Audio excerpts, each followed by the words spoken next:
अस्सलाम वालेकुम। ये वीडियो रोबोटिक इंजीनियरिंग के बारे में है। मैं इस वीडियो में आपको बताऊंगा कि रोबोटिक इंजीनियरिंग क्या है, इसमें एडमिशन कौन और कैसे ले सकता है, फीस कितनी होती है और कौन से सब्जेक्ट स्टडी करना पड़ते हैं। वीडियो में आगे मैं आपको बताऊंगा कि रोबोटिक इंजीनियरिंग का स्कोप कितना है और किस टाइप की जॉब मिलती है। और मैं आपको ये भी बताऊँगा कि हमारे कंट्री में और आउटर कंट्री में रोबोटिक इंजीनियर की सैलरी कितनी होती है। मुझे उम्मीद है कि इस फील्ड से रिलेटेड आपके माइंड में जितने भी क्वेश्चंस होंगे उन सब का आंसर आपको इस वीडियो में मिल जाएगा। बस आप वीडियो को कंप्लीट देखिएगा।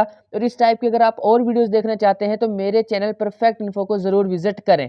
इंट्रोडक्शन। सबसे पहले तो मैं आपको बताता हूं कि रिबोट्स क्या होते हैं। रिबोट एक वर्ड रिबोटा से ड्राइव हुआ है जिसके मीनिंग होते हैं फोर्स्ड वर्क या लेबर।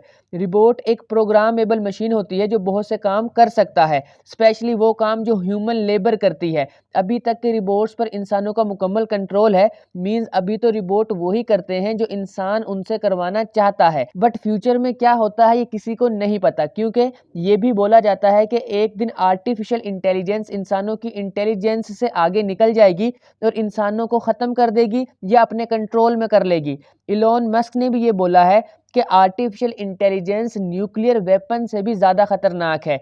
एनीवेज, अभी के लिए एआई को साइड पर करते हैं और अपने मेन टॉपिक की बात करते हैं। रिबोटिक इंजीनियरिंग टोटली रिलेटेड होती है रिबोट्स से। रिबोटिक इंजीनियर्स रिबोट्स को डिज़ाइन, बिल्ड, मेंटेन और रिपेयर करते हैं। इस फील्ड से रिलेटेड रिसर्च करते हैं, रिबोट्स के लिए न्यू एप्लीकेशन डिवेल्प करते हैं और पहले से मौजूद रिबोट्स को इम्प्रूव करते हैं। और ये सब काम बेसिकली इंजीनियरिंग की 3-4 मेन ब्रांचेस के प्रिंसिपल्स को यूज करके किए जाते हैं। और आप ये भी कह सकते हैं कि robotic engineering electrical engineering, mechanical engineering, electronic engineering और कंप्यूटर इंजीनियरिंग का कम्बिनेशन है। इन ब्रांचेस की हेल्प से रिबोट बनाए जाते हैं। Admission details. रिबोटिक इंजीनियरिंग में एडमिशन लेने के लिए ज़रूरी है कि आपकी क्वालिफिकेशन 10+2 हो, यानी आपने इंटर पास किया हो विद मैथमेटिक्स।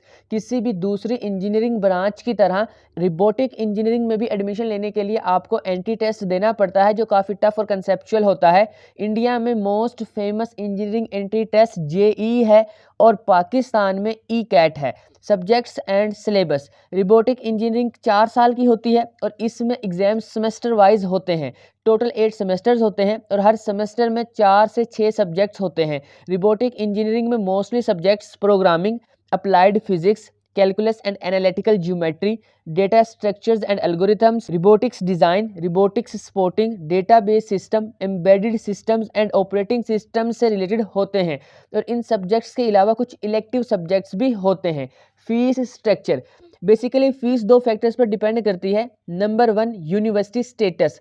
आप जिस भी यूनिवर्सिटी से रिबोटिक इंजीनियरिंग करना चाहते हो वो गवर्नमेंट यूनिवर्सिटी है या प्राइवेट यूनिवर्सिटी, इस पर आपकी फ़ीस डिपेंड करती है, क्योंकि गवर्नमेंट यूनिवर्सिटीज़ में फ़ीस कम होती है और प्राइवेट यूनिवर्सिटीज़ में फ़ीस ज़्यादा होती है। Number 2, university standard. जिस भी यूनिवर्सिटी में आप एडमिशन लेना चाहते हो वो हाई स्टैंडर्ड की यूनिवर्सिटी है या लो स्टैंडर्ड की यूनिवर्सिटी है, क्योंकि फ़ीस यूनिवर्सिटी स्टैंडर्ड पर भी डिपेंड करती है। तो इन पॉइंट्स की वजह से आपकी फ़ीस कम या ज़्यादा हो सकती है। मैं यहाँ पर एवरेज फ़ीस बता रहा हूँ। रिबोटिक इंजीनियरिंग करने में टोटल 4 से 5 लाख रुपए लग जाते हैं और कुछ हाई स्टैंडर्ड की प्राइवेट यूनिवर्सिटीज़ से रिबोटिक इंजीनियरिंग करने में 10 से 15 लाख रुपए लग जाते हैं। Scope of robotic engineering. Robotic engineering का स्कोप बहुत ज़्यादा है और ये ऐसी फील्ड है जिसका स्कोप फ्यूचर में और इंक्रीज होगा। WEF ने एक रिपोर्ट पब्लिश की है और इस रिपोर्ट में 10 ऐसी जॉब्स के बारे में बताया गया है जो 2027 तक सबसे ज़्यादा ग्रो होंगी। इन 10 जॉब्स की लिस्ट में 7वें नंबर पर रिबोटिक इंजीनियर्स की जॉब है। इसका मतलब ये प्रूफ है कि फ्यूचर में रिबोटिक इंजीनियरिंग का स्कोप और डिमांड काफ़ी बढ़ने वाली है। और अगर आप फास्टेस्ट ग्रोइंग जॉब की जो लिस्ट है वो कंप्लीट देखना चाहते हैं तो आप मेरी ये वीडियो देख सकते हैं। रिबोट्स वैसे भी फ्यूचर में इंसानों की बहुत हेल्प करने वाले हैं। कुछ काम ऐसे होते हैं जिनमें काम करने वाले की डेथ का भी डर होता है। फॉर एग्जाम्पल, बॉम्ब डीएक्टिवेट करना, ओल्ड और डेंजरस माइंस में काम करना, किसी जहरीले या रेडियो एक्टिव केमिकल से डील करना, समुद्र की गहराई स्पेस में एक्सप्लोरेशन वगैरह करना, और इसी तरह के और भी बहुत से काम हैं जिनमें डेथ का डर होता है। तो ऐसी जॉब के लिए रिबोट्स बेस्ट हैं। और ऐसी बहुत सी जगह होती हैं जहाँ पर बहुत गर्मी या सर्दी होती है या किसी वजह से वहाँ पर ऑक्सीजन नहीं होती है। इस जगह पर इंसानों को जाना पॉसिबल नहीं होता है, लेकिन ऐसी जगहों पर भी रोबोट जा सकते हैं और काम कर सकते हैं। इसके अलावा बहुत से ऐसे काम हैं जिन्हें करने में बहुत टाइम लगता है अगर वो इंसान करें तो, लेकिन उसी काम को रोबोट की हेल्प से बहुत जल्दी और आसानी से किया जा सकता है। लॉन्ग स्टोरी शॉर्ट, फ्यूचर में रोबोट्स हमारे बहुत काम आने वाले हैं और रोबोटिक इंजीनियरिंग का स्कोप बहुत बढ़ने वाला है। 2030 तक हमें हर जगह रोबोट्स काम करते हुए नजर आने वाले हैं। सो रोबोटिक्स में interested students without any doubt इस फील्ड में एडमिशन ले लें।